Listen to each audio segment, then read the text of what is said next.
मिलती रहे तो स्वयं को भाई मोटिवेट क्या और प्रयास सकारात्मक। करते हो?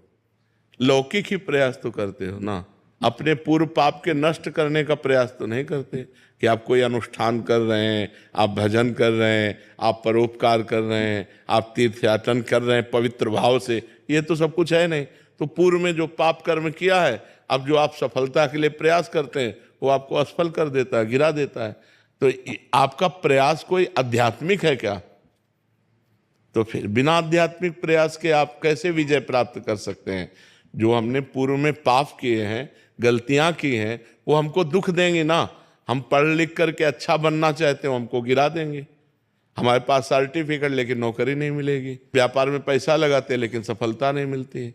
तो वो हमको दुख देगा ना पाप कर्म। तो उस पाप कर्म को नष्ट करने के लिए हम क्या प्रयास करते हैं? विचार कीजिए। कोई प्रयास नहीं करते ना, तो उसके लिए प्रयास करो। हम कह रहे हैं कुछ मत करो, राधा राधा राधा राधा राधा नाम जपना शुरू करो। काउंटर लो और गिनती से 50,000 रोज नाम जप करो। फिर हमें बताओ लंबे समय तक। ये नहीं कि अब 4 दिन बाद हमसे प्रश्न करो कि 50,000 नाम जप किया, हमारी नौकरी नहीं लग गई, हमारा काम नहीं बना। लंबे समय तक जप कीजिए, फिर देखिए सफलता मिलती है कि नहीं। कुछ जने बिना प्रयास के भी महाराज जी, क्या उनका पूर्व का प्रारब्ध?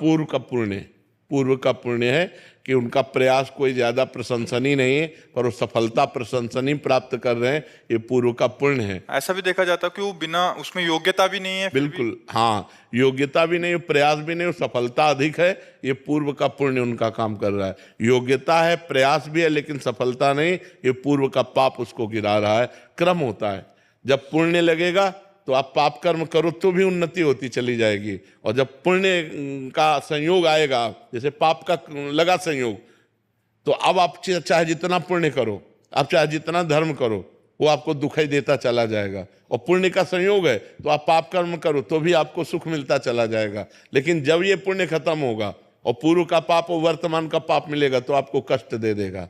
और जब उनका पाप नष्ट हो जाएगा तो ये पुण्य और वो पुण्य पीछे का जब मिलेगा तो उनकी उन्नति हो जाएगी। ये एक क्रम है ईश्वरीय, जो ईश्वरी भागवती है जो क्रम है वो ये है।